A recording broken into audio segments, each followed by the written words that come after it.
سلامونه وخت مو په خیر. پښتو شو چینل ته ښه راغلاست. ولسمشر غني د ایران پر پوله د افغانانو د وژلو پیښه په ژوره توګه وڅېړی. د افغانستان ولسمشرۍ ماڼۍ وایي ولسمشر محمد اشرف غني د وسلوال پوځ د عالي سرقماندانۍ نظامي مفتش محمد حمید په مشرۍ 11 کسیز پلاوی له ایران سره پر پوله د یو شمېر افغانانو د وژلو د ژورې او هرهړخیزې ارزونې لپاره ټاکلی دی. په خبرپاڼه کې راغلي په دې پلاوي کې د ولسي جرګې د کورنیو چارو ملي دفاع، بهرنیو چارو، د کډوالو او ورسنیدونکو چارو وزارتونه او د ملي امنیت عمومي ریاست د هرات ولایت مقام د ولایتي شورا او د 200 ظفر قلو اردو د 5 سرحدي لوا بصلاحیت استازي غړیتوب لري. وړاندې د ایران د بهرنیو چارو وزارت دا سخت درواغ بللي وه چې د دغه هیواد پر پوله ساتونکو ځواکونو ځینې افغان کډوال افغانستان ته د ستنېدو لپاره پر هررود سیند اوښتلو ته اړ کړل. خو د دغه وزارت ویان عباس ویلي وو بیا هم ایران د افغانستان بهرنیو چارو وزارت ته رسمي اطلاع ورکړې چې د دې ادعا ارزولو لپاره همکارۍ ته تیار دی.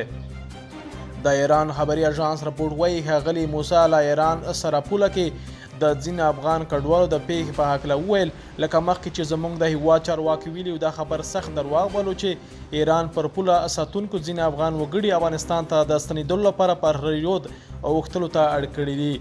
هغه زیاته کړه ایران له موضوع سره تړاو نه لري خو بیا هم د افغان چارواکو غوښتنې ته پام د دغه وزارت د دواړو هیوادونو د ښه ګاونډیتوب او ښه نیت د سولې لپاره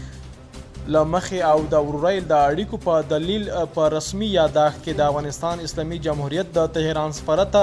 ویلي وو چې ایران د دې د ادعاو د ارزولو لپاره ګډه همکارۍ ته تیار دی.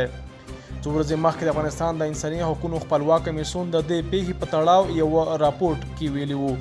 له ځایي چارواکو او بچ شویو کسانو سره د خبرو له مخې د غویي پر 12 نیټه د ایران امنیتي ځواکونو ځینې افغان کډوال چې د کار په لټه کې ایران ته اوښتل له ایران سره پر پوله د هرات د ګلرام ولسوالۍ په کاربز الیاس سیمه کې ونیول او له وهلو ټکولو او شکنجې وروسته یې پر هررود اوښتو ته اړ کړل چې په نتیجه کې یو شمېر ډوب شول او ځینې بچ شول. له دې مخکې ښاغلي موسی ویلي وو چې دا پیښه د افغانستان خاوره کې شوې ده او د ایران پوله ساتونکي په دې اړه د ایران خاوره کې هر ډول پیښه ردوي. خو له ایران سره پر پوله د پیښه پر افغانستان سربې نړیوال غبرګون هم لري.